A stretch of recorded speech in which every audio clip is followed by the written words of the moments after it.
Question number 2 आप लोग का कंप्लीट हो गया था सेक्शन सी का। अब क्वेश्चन नंबर 3 देख लेते हैं, उसका a part. Let x be a binomial random variable with p is equal to 3 divided by 4 and n is equal to 5.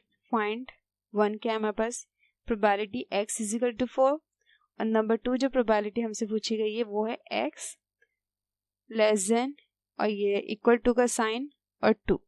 ठीक है, हमसे 2 प्रोबेबिलिटी पूछी गई हैं और ये वेरिएबल जो उन्होंने बताया है वो बाइनोमियल रैंडम वेरिएबल है। तो इसको हमने बाइनोमियल के जो है थ्रू प्रोबेबिलिटी निकालनी, मतलब यहाँ पे प्रोबेबिलिटी ही निकालनी है, लेकिन किसके जरिए, किसके थ्रू, तो यहाँ पे बाइनोमियल का आ गया। तो बाइनोमियल का फॉर्मूला अप्लाई होगा और प्रोबेबिलिटी जो है वो फाइंड आउट होगी। तो पहली प्रोबेबिलिटी देख लेते हैं भाई, x इज इक्वल टू 4। ठीक है, सबसे पहले जो प्रोबेबिलिटी हमसे पूछी है वो 4 की पूछी है। तो हम डेटा बनाएंगे। सबसे पहले हमने लिखा भाई n हमारे पास 5 था, p हमारे पास 3 4 था। अच्छा, p जो होता है ना, ये जो p है ये चांसेस होते हैं, ठीक है ना, तो ये सक्सेसर के चांसेस होते हैं। इससे हम q भी निकालेंगे, वो फेलियर के चांसेस होते हैं। अच्छा, q हम किस तरीके से निकालेंगे कि 1 में से हम p को माइनस कर देंगे। ठीक है, तो सबसे पहले जो 3 4 था ना, जैसे p हमारा 3 4 था। अच्छा, मैं पहले ये बता दूं p और q है क्या। p सक्सेसर है और q है फेलियर। मतलब अगर एक चीज़ है, ठीक है ना, एक चीज़ है, फॉर एग्जाम्पल कि या मैं किसी जैसे कि एक बॉक्स की बात कर लेती हूँ। ठीक है, उसमें जो है वो 6 चॉकलेट्स हैं, तो मैं बोलती हूँ कि भाई जो 3 चॉकलेट्स हैं ना वो ख़राब है और 3 चॉकलेट्स जो हैं वो बिल्कुल सही है। तो जो सही है ना वो हमारा p है और जो ख़राब चॉकलेट्स हैं वो हमारा q है। मतलब सही चॉकलेट्स जो हैं वो p कहलाएंगी और ख़राब चॉकलेट्स जो हैं वो q कहलाएंगी। ठीक है, तो p हमेशा सक्सेसर के लिए यूज़ होता है और q हमारा जो है वो फेलियर के यूज़ होता है। तो बाइनोमियल में हमें ये चांसेस बताए गए होते हैं। ठीक है, तो सक्सेसर के चांसेस हैं कि 3 डिवाइड बाई 4, q हमें खुद कैलकुलेट करना है। तो p हमें दिया ही जाएगा 3 4, उसको हम इस तरीके से सॉल्व करेंगे। 3 को डिवाइड करेंगे 4 से तो 0.75 आ जाएगा। फिर q हम किस तरीके से निकालेंगे, 1 में से p को माइनस कर देंगे। ठीक है, तो 1 लिखा माइनस 0.75 लिखा, क्योंकि p था इसको हमने माइनस किया तो 0.25। तो p और q दोनों आ गया, क्योंकि बाइनोमियल के फॉर्मूले के लिए हमें n p और q ये तीनों चीज़ें चाहिए होती हैं। ठीक है, इनके बगैर जो है वो बाइनोमियल से हम प्रोबेबिलिटी फाइंड आउट नहीं कर सकते। इसलिए हमें डेटा में n भी आ गया, वही p भी आ गया और q भी हमने फाइंड आउट कर लिया। अब हम सॉल्यूशन लिख के सबसे पहले प्रोबेबिलिटी लिख लेते हैं कि प्रोबेबिलिटी जो थी वो x इज इक्वल टू 4 की हमसे पूछी गई थी। तो उसका फॉर्मूला किस तरीके से होगा, बाइनोमियल का फॉर्मूला है px is equal to ncx multiply by px multiply by q n minus x।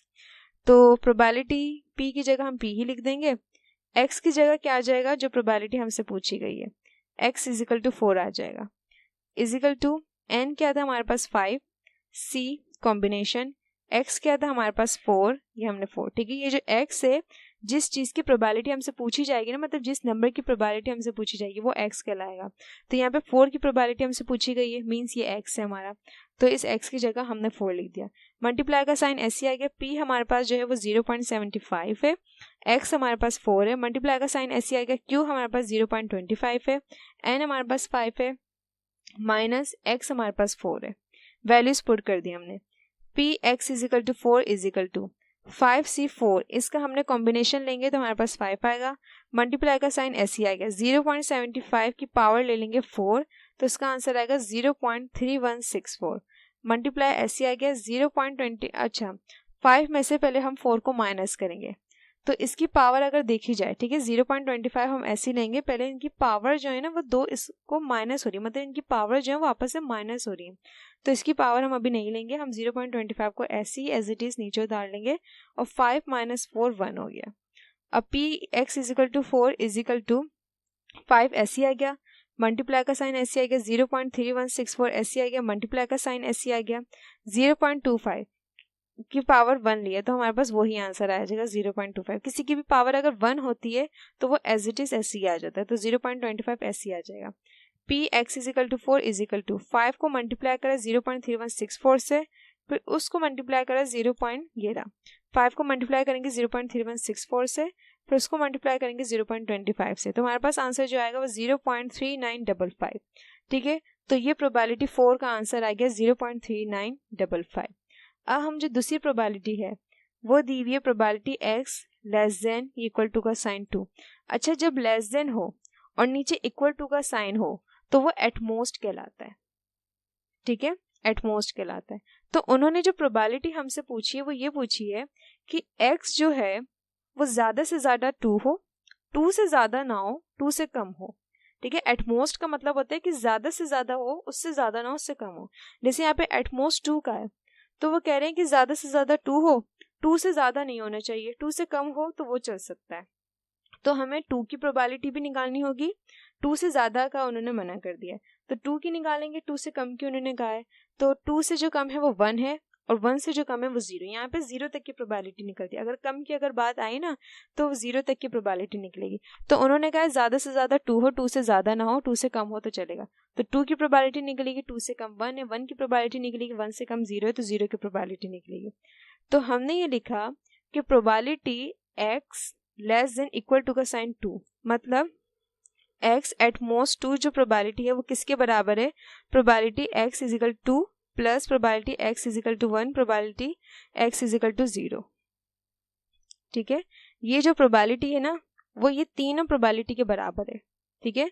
मतलब ये प्रोबेबिलिटी जो हमसे पूछी गई है, ठीक है ना, जब इस तरह की प्रोबेबिलिटी पूछी जाएगी ना एटमोस्ट की या आगे चल के एटलीस्ट की भी आ सकती है, तो वो किस तरीके से निकलेगी। यहाँ पे एटमोस्ट की उन्होंने कहा मतलब ज़्यादा से ज़्यादा 2 होना चाहिए तो हम 2 की प्रोबेबिलिटी निकालेंगे।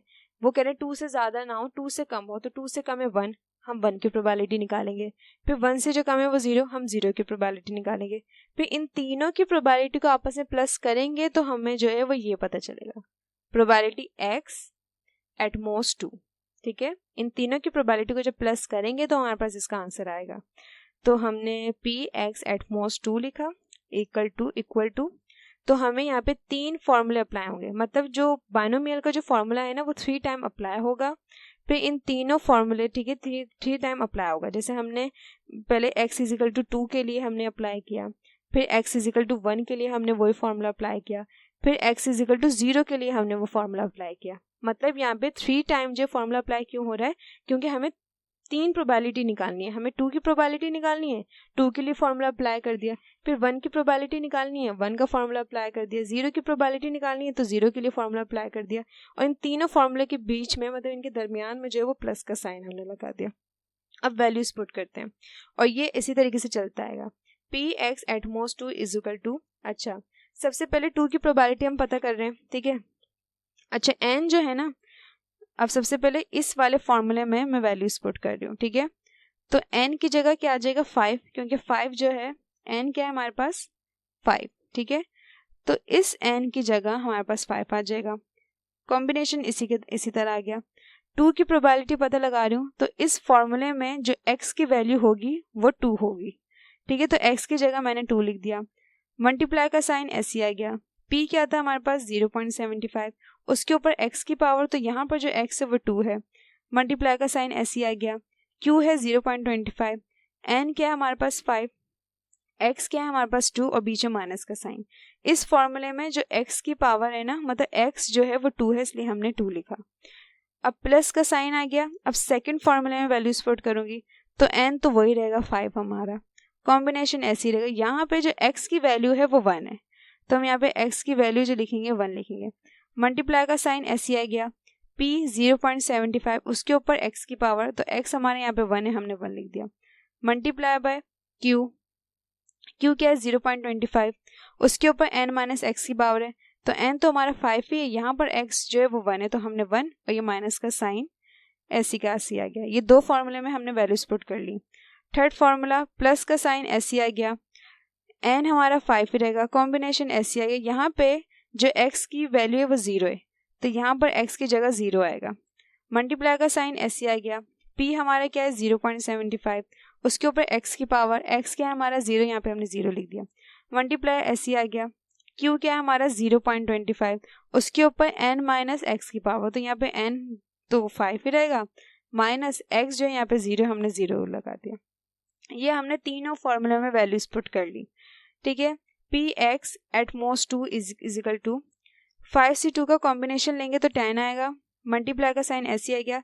0.75 की 2 पावर ली हमने, ठीक है। 0.75 की जब पावर ली हमने तो 0.5625 आया।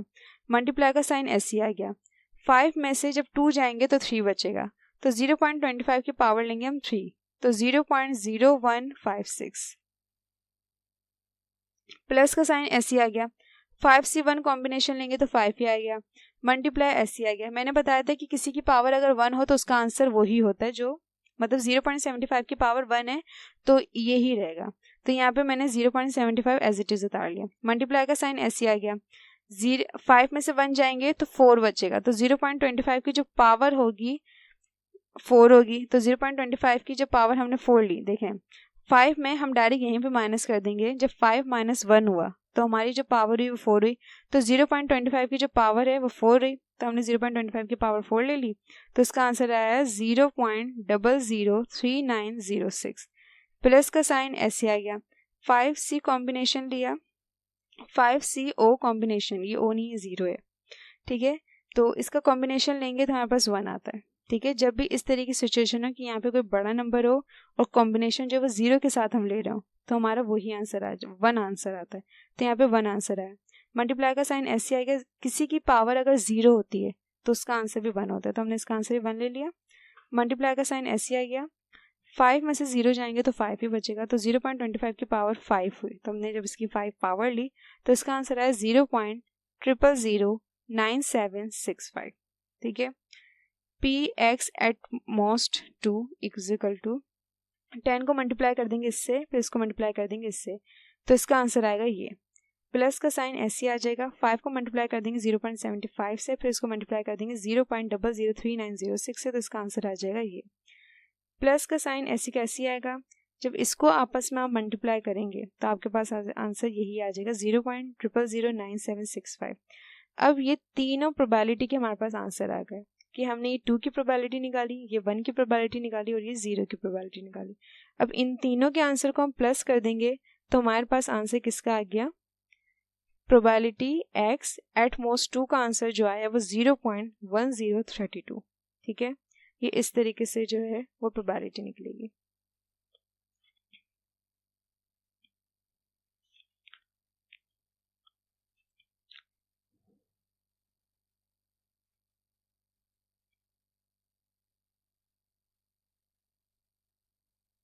ये क्वेश्चन नंबर जो 3A है ये कंप्लीट हो गया।